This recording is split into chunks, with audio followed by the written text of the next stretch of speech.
And it's in your holy name, Lord, that we pray, Lord. Amen. Well, my goodness, if you really listen to what people on the fringes, and even that, I'm kind of profiling folks on the fringes to make that declaration, and listen to what they have to say about what tomorrow is all about. And if you don't know, it's been about, 7 years since we've had a solar eclipse like this in the United States. And people say a lot of things.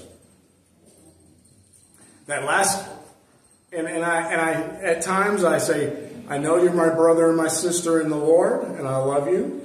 But I just pray that we just focus on the right things to keep the main thing the main thing. They say a number of things. Did you not know that the path of the last solar eclipse went this way across the United States? And this time it goes this way, forming a cross. And who has a cross? Jesus. So there must be Jesus' significance about this solar eclipse. People have pointed out to me, it's like, do you not know that there are 15 states that are in the totality of that path of the solar eclipse where they see it 100%? And that there was 6 or 7 little towns or community called Nineveh? Well, we know that has prophetic, significance. So tomorrow must be the day when Jesus comes back. How they make that leap, I don't know. I think I'd have to have that rocket sled that Evel Knievel had to jump the Snake River Canyon. And even with that, I couldn't make that leap in logic.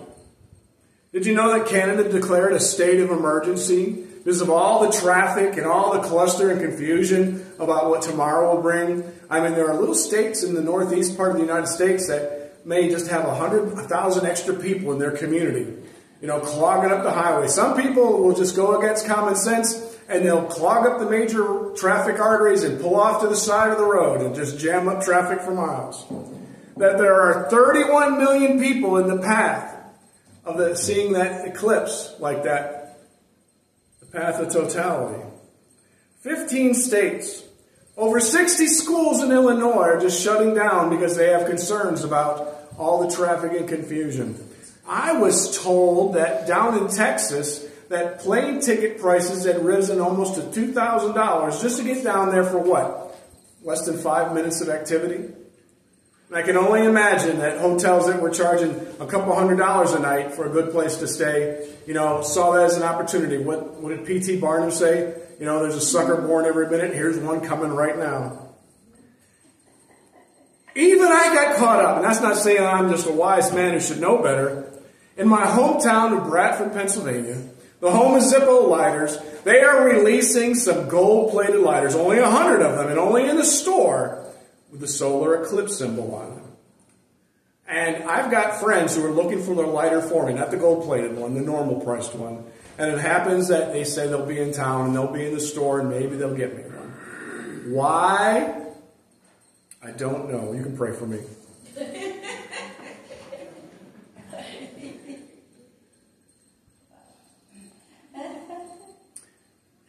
Now, people have said a number of things, and I just want you to say, I'm going to have this time where I just share what other people have been saying. That doesn't mean it doesn't have value, but it has value outside of what really will make a difference in your life. You can get excited about a number of things.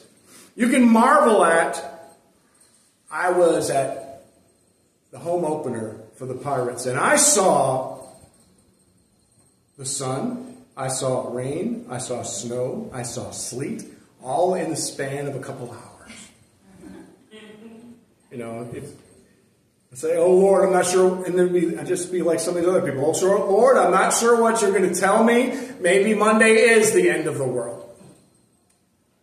But the focus is, so many people are focused on wearing, and I put it as a secret toy surprise in the pack, if you will, in your worship bulletin, some specially designed and purchased for you glasses so you could look at the sun. Why you would ever stare at the sun, I don't know. But I decided that maybe it's just to encourage you as a peer.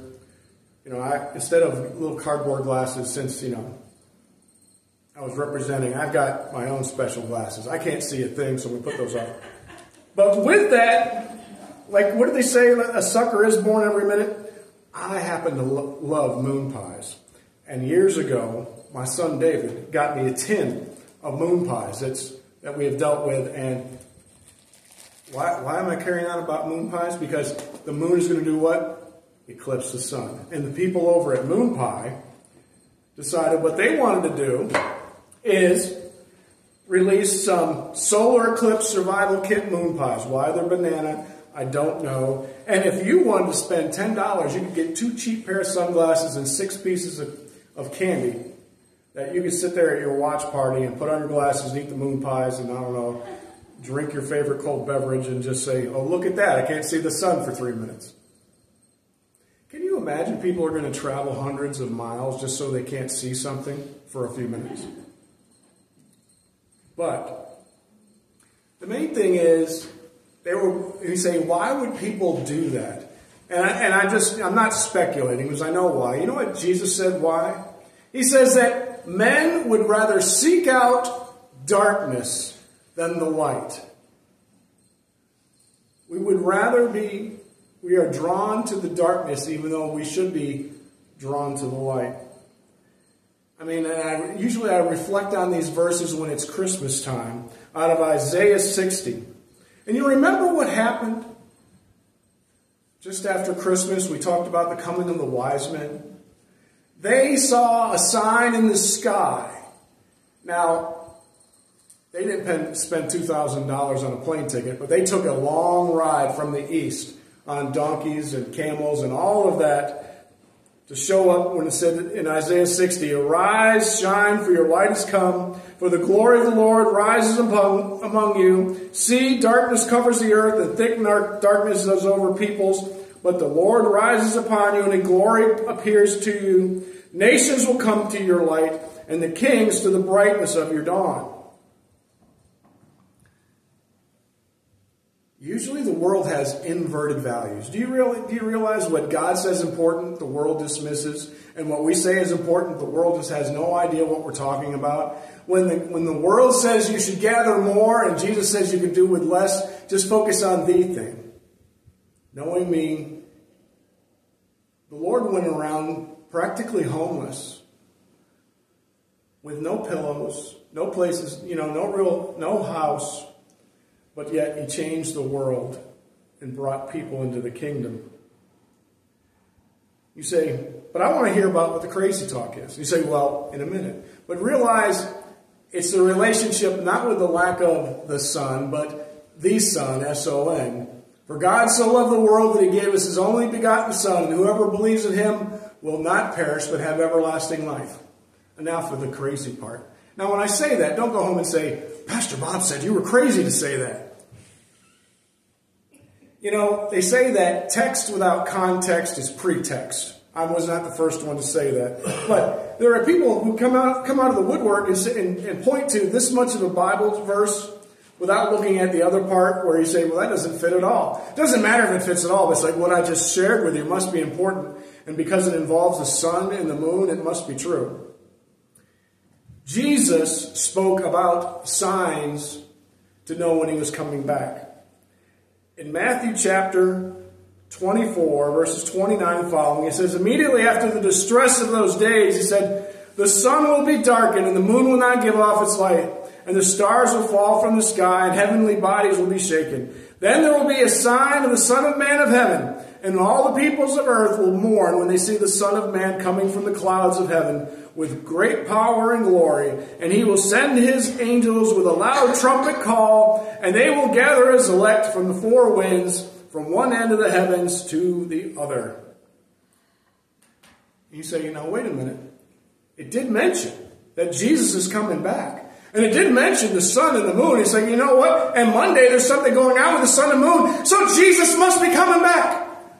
I get dizzy just thinking about how you could make that jump. You say, that must be true. Do I need to remind anybody? Now, remember, the louder I get, the more important it must be, right? No. That's not how that works. That back in 2000, does anyone remember that Y2K? We mentioned this in Sunday school. Jesus must be coming back during that time. It was a time in 1976 that they had it worked out, late great planet Earth kind of stuff, Jesus must be coming back. They say, well, isn't Jesus supposed to come back? Not even the Son of Man, that is Jesus, doesn't even know the day or the hour, but only the Father in heaven. And some people say, well, but he didn't say we wouldn't know the year, and how would he? If head palming was in the Bible, I'm sure I would do more of it. Just to let you know that, to put this in proper perspective, Psalm 19 verses 1 says, yes, the heavens declare the glory of God, and the skies proclaim the work of his hands. Do you not know why God did what he did? And for all of those of you who are looking for the grand design in the universe, that God from the very beginning had it worked out, that he put two lights in the sky. That's what it says in Genesis 1:16. Two great lights, the greater light to rule the day and the lesser light to rule the night. And somehow tomorrow we may get confused for about 3 or 4 minutes because one's going to pass in front of the other, and we attach some significance to it. Do we not know that for the longest time, it wasn't until the last couple hundred years that we were able to predict when some of these things were going to happen. In the time of Spurgeon in the 1850s, there were still people, and he had seen dozens of these things during his lifetime, that they still attached some significance where people were hiding indoors, they were afraid. I mean, for those of you who have pets, and I have a cat, I've seen things this week that say keep your pets indoors. They could become disoriented, they might stare at the sky and get hurt. I'm not sure the guy told me directly, he's like, I've got a dog, and when he goes outside, the last place he is looking is up in the sky. But people get maybe more concerned about the welfare of their pets than their own spiritual welfare. They might be more concerned about the lack of light in the sky and not the lack of light in their life.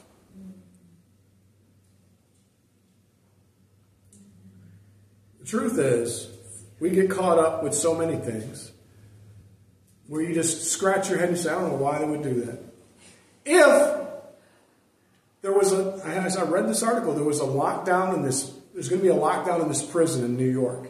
And there are 6 prisoners who are taking the system to court because they're going to be deprived of their religious right to celebrate the eclipse. And one of those guys is an atheist who said he's out there celebrating science, and it is wrong for the state to keep him from celebrating that. I'm not sure when they're going to make it to court. But you better believe, if it was, hey, we're not having church today, oh, I'm taking you to court. That never happens. But Jeremiah 29:13 says, for those folks who get a glimmer of what the true light looks like, it says, and if you seek me, you will find me when you search for me with all of your heart. And you say, well, how do I know I could find the Lord?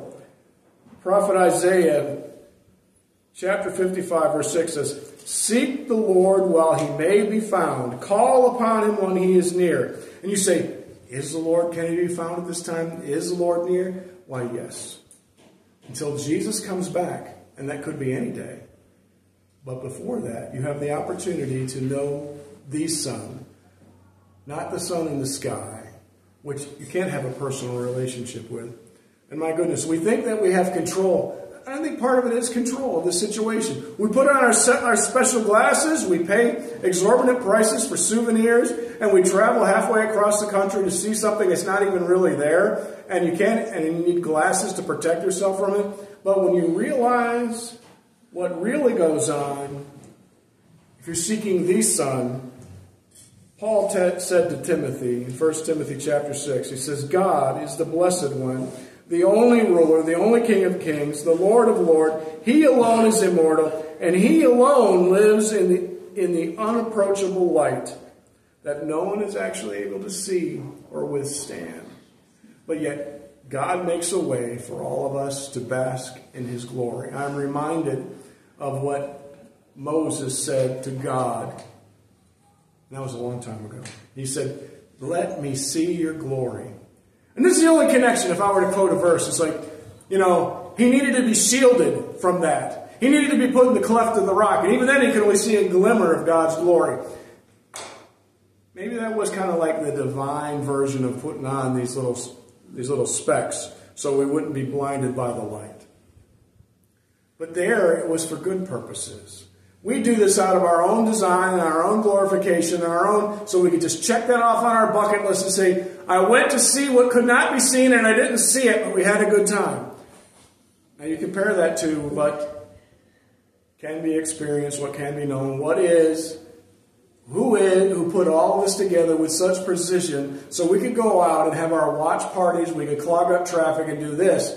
When really, the reality is we can know the greatest Son, the greatest experience. And it's not just once in a lifetime.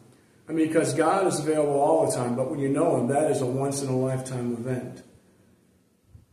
When your life is changed forever. Because I tell you, after next week, even if I get that fancy lighter, I'll forget about that and it'll go on a shelf. And it's like 20 years from now, I might get excited about going out to see the eclipse, which I cannot see, but I'll keep these cool glasses just for that event if I remember where I put them. But knowing the Son, the Son of God who sets you free, the one that if you give your life to Him, you will never die. There will be no break in your relationship and in your life with Him. Even if physical death comes your way, you have that connection where He said that I have come that you have life and life abundant. And He said He promises His life eternal. Jesus told Martha and Mary, do you not know that if you believe you will see the glory of God?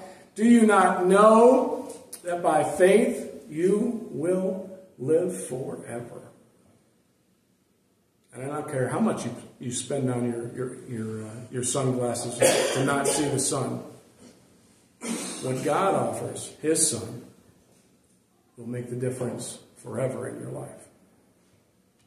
Now, I'm not sure how this forms a survival kit, but for those of you, and I give this gift to you at the end of the service here, special moon pies that you can have while you watch that non-event tomorrow, hopefully with safety. You know, from your sun porch or wherever. You just enjoy that. And you remember that while you stand in front of the sun with a U, that beyond that there is the Son, S-O-N, whose brightness and glory will change your life forever for all who believe. You remember there is a difference of what the world offers and what God offers so freely. And I pray, my friends, if you don't know the Son of God, that today, don't be distracted by all this chatter of the world and what may be going on tomorrow and highways are clogged up. In the freeness of this moment, in a moment of humility and surrender and spiritual clarity, you can take that step of faith and know the Son of God and be set free and have your life changed forever and ever. And I pray if you don't know Him, that today you can. We're not going anywhere at the end of the service, you know, and I'll be glad to sit down and talk with you about how you can know Jesus, the Son. I thank you for listening. I pray that what I shared this morning helps give you some perspective about some of the mindless chatter out there in the world and what's really important, where the focus is, and it's on our relationship with the Son of God. Let's pray.